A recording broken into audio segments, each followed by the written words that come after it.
Entre los múltiples trastornos de la personalidad hay uno que se denomina narcisismo, el cual generalmente es definido como una persona que tiende a la excelencia, a la grandeza, a adorarse a sí mismo o a sí misma sobre todas las cosas y demás. Y quizás alguna vez te has preguntado por qué se le denominó así.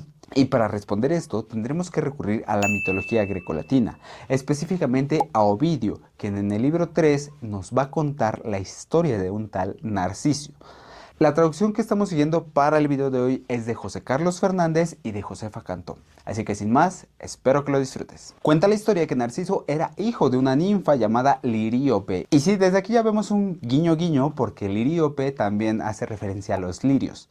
Pero bueno, Narciso nace de esta ninfa, quien tristemente fue utilizada, por no decir otra palabra, por Cefiso, una divinidad menor que era como un río. Y cuando Narciso era bebé, ya existía el adivino Tiresias, quien es un personaje muy icónico porque sale en muchas narrativas mitológicas. Entonces Liríope quería comprobar la veracidad de las adivinaciones de Tiresias y le preguntó si su hijo recién nacido, Narciso, viviría hasta la senectud. A lo que Tiresias simplemente contestó: sí, si no se conoce a sí mismo. Pero según Ovidio, este vaticinio queda totalmente desapercibido y pues no le toman importancia. Resulta ser que cuando Narciso cumple 16 años, pues era guapo.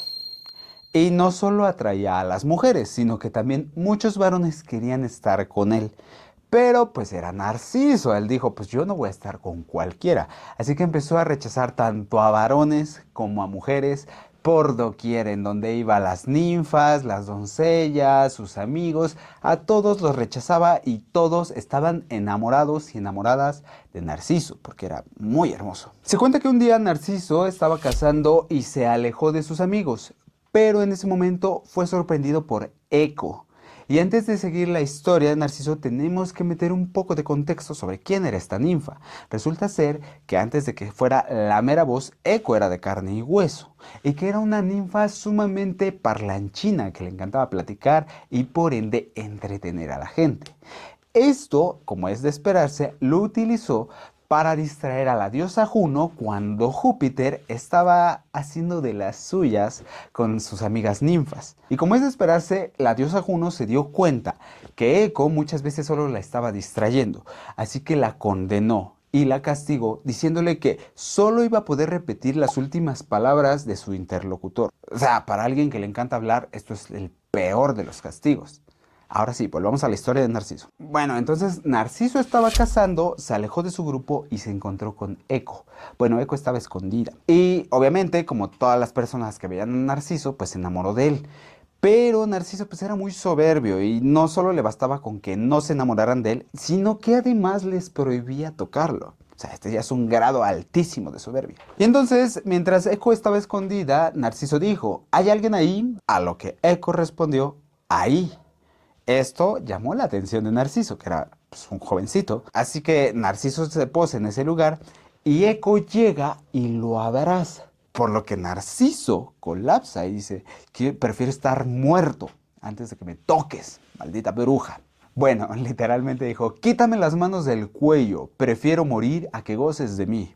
Y bueno, Eco, tristemente rechazada, pues abandona el lugar con el corazón roto, como muchas de las otras personas. Y justo en este contexto, es que Ovidio explica que hubo un muchacho, no dice quién, pero hubo un muchacho que no toleró el despecho, como lo hizo Eco, y que maldijo a Narciso, por lo que invocó a la diosa Némesis, quien es la personificación de la venganza, y le pidió a ella que Narciso sufriera el mismo rechazo que él y obviamente que todos sus amantes habían tenido alguna vez. Y aquí viene la parte que es generalmente más conocida de la historia. Y pasa que como Narciso se encontraba lejos de sus amigos, pues se cansa de estar cazando solo y descansa cerca de una fuente. Cuenta Ovidio que esta fuente era como de agua tan cristalina que parecía de plata y que las plantas cubrían de forma tan bonita esta fuente que ni siquiera llegaba el sol. O sea, era un lugar como que muy solitario y frío. Bueno, en este lugar Narciso se acuesta y que le da sed y empieza a beber agua y sí, es en ese momento que ve su reflejo. Y cuenta Ovidio que se admira a sí mismo y permanece inmóvil con el mismo gesto, como una estatua hecha de mármol de Paros. Se tiende en el suelo y contempla dos estrellas gemelas, sus ojos. A unos cabellos dignos de Baco, dignos incluso de Apolo, y las mejillas imberbes, y el cuello marfileño, y la hermosura de la boca, y el rubor mezclado con la nívea blancura, y admira todo aquello por lo que él mismo es digno de admiración. En otras palabras, Narciso se enamora de sí mismo.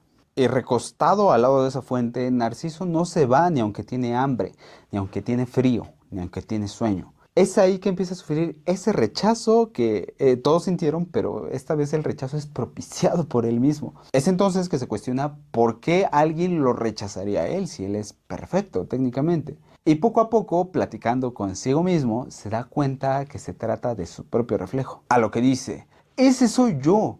Me he dado cuenta y mi reflejo no me engaña. Me consumo de amor por mí mismo. Provoco el incendio y lo sufro. ¿Qué hacer? ¿Suplicaré o recibiré la súplica? ¿Y qué suplicaré ahora? Lo que ansío está conmigo. La posesión me deja desposeído. Ojalá pudiera separarme de mi cuerpo.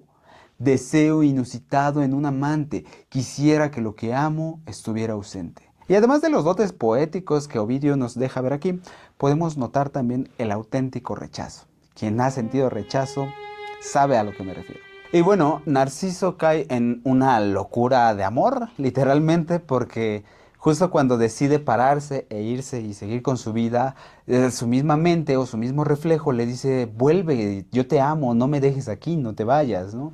Entonces vuelve y en este momento colapsa, porque cuento vídeo que Narciso, al no poder besar a su reflejo, al no poder abrazarlo, y porque cada vez que metía las manos estas se hundían en el agua, y pues el reflejo se rompía, se volvía borroso, pues cayó en esta locura. Y cuento vídeo que Narciso se empezó a arrancar la ropa, los vestidos, y comenzó a golpearse en el pecho, hasta quedar ahí tirado, o sea, Narciso colapsó de amor. Y a punto de morir, Narciso, recostado en el piso, frío, sin comer, sin dormir, sin irse, sin nada, es visto por Eco, que aunque pues sí tenía como que el rencor, el despecho y todo eso, pues se apiada de él, va y lo toca como que en espíritu, porque Eco pues ya había muerto también. Y cuando Narciso se quejaba, Eco lo único que podía hacer era repetir sus quejas. Y tras las últimas palabras de Narciso, simplemente él dice adiós, a lo que Eco le contesta adiós.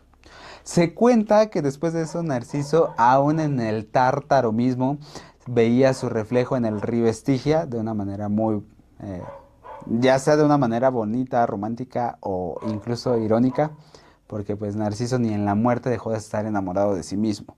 Y pues bueno, muchas divinidades también sufrieron y vivieron su dolor. Y pues recordemos que el texto son las metamorfosis de Ovidio, entonces Ovidio va a cerrar con broche de oro diciendo que el lugar donde murió Narciso no se encuentra su cuerpo ni nada, sino que solo encuentran una flor a la cual llaman Narciso.